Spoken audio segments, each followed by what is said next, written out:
We will present something that's not really new, but we make an exchange in the model proposed by Escobar in the West in 1995, and we got some good results.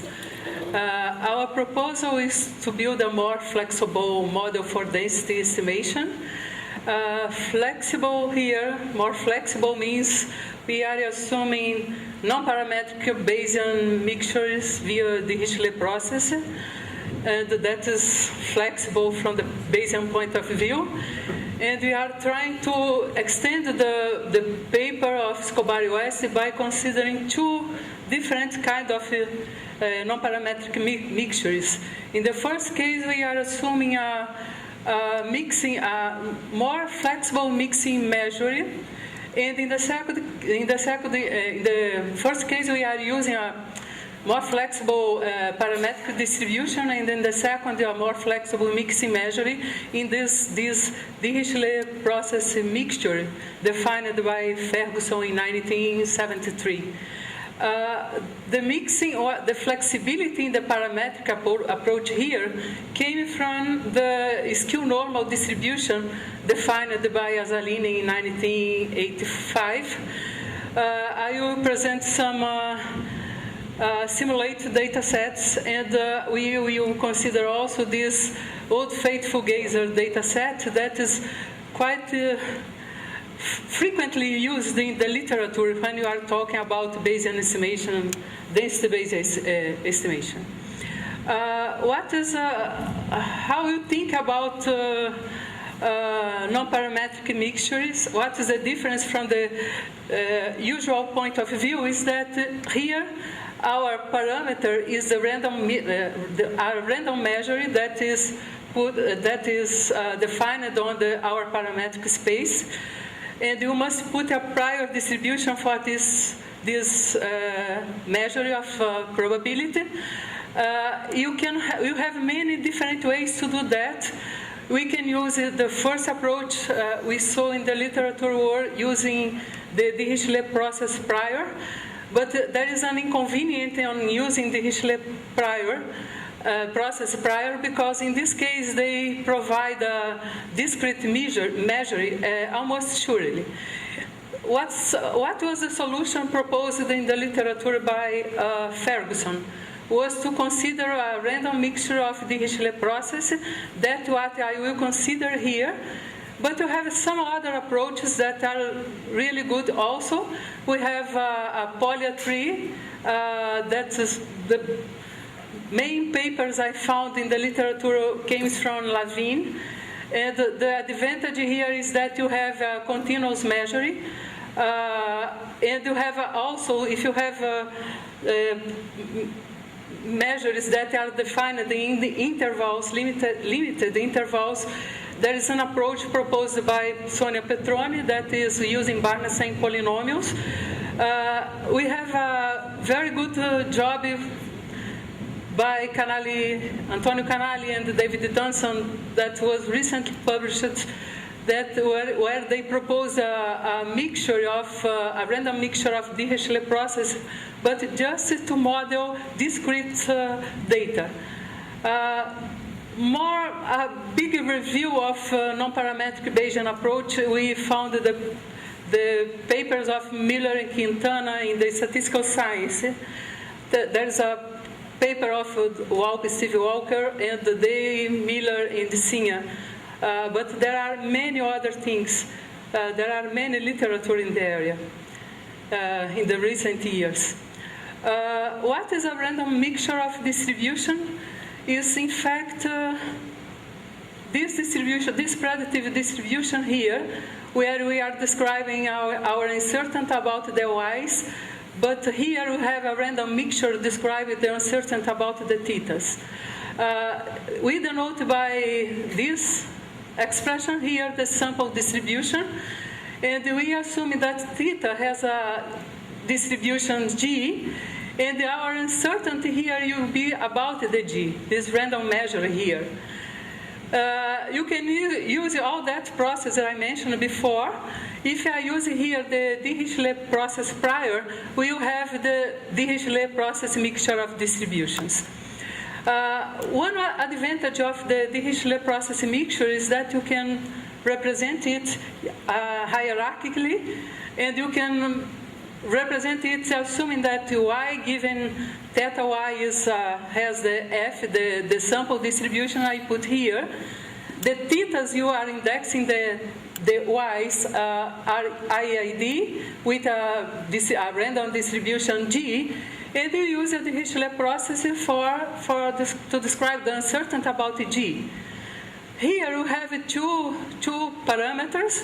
One is the G0, that is the baseline distribution or the center measure of our process. And you have the parameter alpha, that is the precision parameter, and that controls how different our specification will be from this baseline distribution I put here.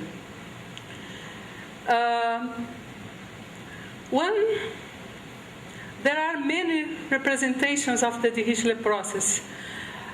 Here the stick breaking representation, and there are some others that I cannot remember. But this one, the Pauli-Urner representation, I found it so interesting because the computational part, because you can have, it's like you have a kind of the usual Pauli-Urner. You have, with this probability here, you can sampling a different theta from the baseline distribution, and with this probability here, we will generate a theta that is equal to someone that we assumed before. What's important in this representation? Make our computational part simple. But it's clear for me that behind the Dirichlet process we have the idea of the clustering. And in fact, there is a paper by Quintana and Iglesias in the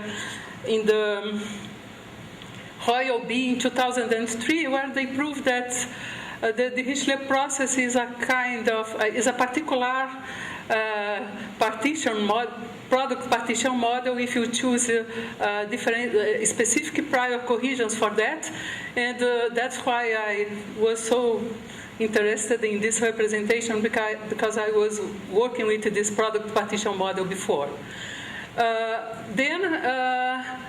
That is good, because here when you need, we will use a kind of a Gibbs sampler to sampling from the posterior in this case. And in fact, we will need to find the full conditional distributions, and these representations here will make our life a little bit easier. What is the model proposed by West Escobar for density estimation? What they consider here is a DPM mixture model where the sample distribution is a normal distribution. They assume that the mu's and the sigmas are unknown parameters and change from one observation to another. And they assume that the parameters mu sigma are IID, and they assume they have a random mixture. And for this mixture here, they put a Dirichlet process. The goal here is how to choose this baseline distribution. In this paper, they proposed we use the conjugate prior distribution for you have for the normal sample distribution, and we consider this normal inverted gamma distribution here. What we are changing in this proposal? We are changing in the first model, we are changing the sample distribution. Consequently, you have to change the priors also. And in the second approach we consider, we will maintain this this sample distribution here, but we will change the prior distribution for the baseline distribution we will consider in the Dirichlet process. The first model, we consider the skew-normal as the sample measuring. Why you choose the skew-normal? Because it's more flexible than the normal. If you change the lambda, if lambda is 0, you come back to the model proposed by Escobar and West. But you can have things like half normal distributions that put almost all mass in positive or negative values, depending on if lambda is positive or negative. Then our belief was that you can get a better model if you have to estimate density of positive random variables, for example. We consider also conjugates. In this case here, we consider a normal. We assume that we have the 3 parameters of the skew-normal changing. It's not. It's different from one observation to other. We also assume IID. We assume a Dirichlet process prior here. And for the baseline distribution, we assume a normal for the mu given the sigma square. For the sigma square, we use the gamma, the inverted gamma, that are the usual assumptions for location and scale parameter. And we assume also a normal distribution for the lambdas. We need, when you are generating the new theta in our sampling process, I need to get the baseline distribution for the new observation if the observations are not equal to the some thetas I have before. Then to generate a different theta, I need to get the full conditional distributions for the cluster where my thetas are. Then I am denoting here a cluster where my parameters mu, sigma, and the lambda are. And for the mu's, you have, in fact, a unified skew-normal distribution that was defined by Azzalini, Arellano Valley in 2005. And for the lambda, we also have a kind of a unified skew-normal distribution. And for the sigma, you have inverted gamma multiplied by this skewing function here. What I must mention here is that the skewing function, in all cases here, depends on the number of observations we have in the cluster Y. And then if you have a cluster with a lot of observations, sometimes can be a little bit hard to sampling from these distributions of mu, sigma, and lambda. We can use metropolis hasting. Yes, you can, and you do it for for the inverted gamma, for the sigmas. But for the mu's, giving sigma and the lambda, and for the lambda, giving mu and sigma, we also get stochastic representation for the posterior distributions that can facilitate our sampling process. What it means here, we assume that the W is a random variable that is normal, univariate normal, and we are assuming another variable UI that is a truncated normal. And we obtain that the posterior of mu can be obtained, it's mu given this is equal in distribution to this variable here, W plus UI multiplied by some elements that depend on the posterior of parameters V and the lambda you have.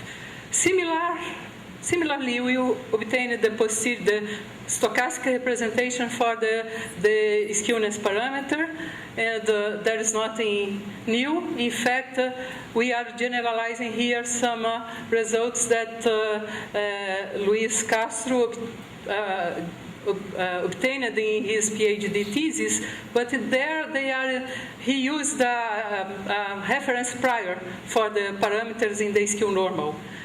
In our second approach, what we did was we maintained the sample distribution, and what we changed was the baseline distribution in our Dirichlet process. What we did was to assume a skew-normal distribution for the mu's. You assume also a normal distribution for the lambdas, but lambda here is assumed as a fixed is the same for all mu's.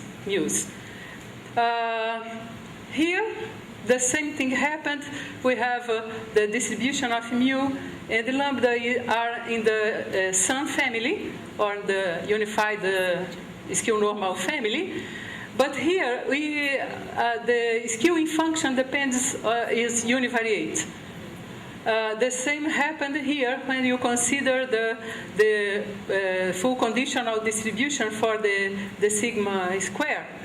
But when you consider the full conditional distribution of lambda, it's also in the unified skew-normal family, but here the skewing function will depend on a k-variated distribution, and the k here denotes the number of clusters you have, or the number of different thetas you have in our model. Because of this, we also look for a stochastic representation of our distributions. Here we have for the mu, you'll see that we can get it just sampling for a univariate normal and for a univariate truncated normal distribution. In case of lambda, we also have a similar expression, but the only thing is that the u that they are putting here has dimension q. Our simulated studies, we consider the parameter alpha equal to 1. We center the prior distribution of mu in the mean of the data. We assume this inverted gamma distribution for the sigma. In all cases, we assume lambda as a normal with relatively big variance. We just to see our problem, the burn-in, we generate a sample of 200. And a big burn-in because we have to check the convergence of all thetas, and the number of thetas you have are the sample size. And sometimes the convergence was quite hard for a part of the parameters, but a small part of it. We simulate data sets from symmetric and asymmetric distributions, and we fit the Escobar and West model, and also the two models I consider here. But in the first part, I will just show the results comparing the Escobar and West model and the model where the sample distribution is a skew-normal distribution. This in sceneries you consider was a mixture of normal distributions, and this in scene here favors the model proposed by Escobar and West. We generate from a T distribution with 5 degrees of freedom from an exponential, and for a skew-normal distribution, a mixture of skew-normal distributions, and that is supposed favors the model we are considering here. Here we have integrate the mean square error. When you consider the data came from a mixture of normal, the normal mixture, Dirichlet process mixture proposed by Escobar West provide a better fit, but it's not quite far from the one you got with the skew normal. And on the other, in seniors, we always have a better fitting if you consider the mixture of skew-normal distributions. Here are the graphics. Here we have the normal. The black dashed line is the true density. The blue dashed line is the mixture with the skew-normal, and the red one is the Escobar and West model. If you see here, both models do a good job, but in this case, we have here, in the normal case, the red line is closer to the true density. Is not quite far from the one we got in our model, but the mode for the mode in the second part of the mixture was not well estimated by the skew-normal mixture. Here is the T distribution. They work quite similar if you see the graphics. But when you consider asymmetric distributions, if you consider the mixture of normal distributions, what we perceived was that the tails are not very well estimated by the mixture of normal distribution. That then you have a gain in use the mixture of skew-normal distributions. Just some conclusions. We got in seniors that favors the DPM. We have almost similar estimates by the two models, but if you consider this model, the model with the mixture of skew-normal distribution, we have usually better estimates for distributions that have that are positive or are a mixture of skewed distributions. Here is our deception, because when you consider a mixture of normal with skew-normal baseline distributions, here you have the mixture of normal distributions. Here you have the exponential. The green line, dotted green line here, is the second model you consider. And as you can see here, he captured the skewness, but he was not able to capture the bimodality in the model. It didn't work well. But here it works. It didn't work well, and it works like the Escobar and West proposal. Because of this, when you fitted the data, when you were studying the data, we just considered the first approach I showed you. Here, this model is available on the R platform. We have observations of time of eruption duration time of the geyser that is in the Yellowstone Park in the United States. This is quite popular for analyzing data estimates, density estimated because of this behavior of bimodality. We fitted here Escobar and West approach, the model using Escobar and West algorithm and the McCackern and Miller algorithm, and our approach. If you see, the red line is the Escobar and West, the blue line is the mixture of skew-normal distributions, the dotted dark line here is when you fitted the model proposed by Escobar and West, but use the algorithm suggested by McCackern and Miller. And what we see is that using the mixture of skew-normal distributions, we were able to capture the bimodality. The tails are reasonably well estimated in the two cases. When you use the Escobar and West, you have more weight for the tails here. And what was a little bit surprising for me was that the algorithms provide not very well. I suppose the results must be very close, and my surprise was that it was not. I didn't mention, when you, in our case, we use the McCackern and Miller algorithm.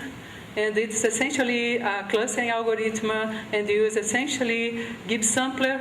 And the only part where we don't use Gibbs sampler was when you must sampling from the sigma square, where you use the Metropolis Hastings. Our main conclusion is that if you consider the non-parametric mixture of skew-normal distributions, you have a gain, mainly to estimate asymmetric distributions, but the result was really comparable to the Escobar and West model when you have insinuers that consider a mixture of normal distributions or normal distributions or symmetric distributions. Our the computational cost here was really high, but not because of the algorithm, but because of our inability in programming. We use R, and R is not recommended for this kind of F model because it takes a lot of time. That I've mentioned before, but you can have some gains in use the stochastic representations to sampling from the procedures. That is all. Thank you a lot. If you have any question, I don't know if I have time.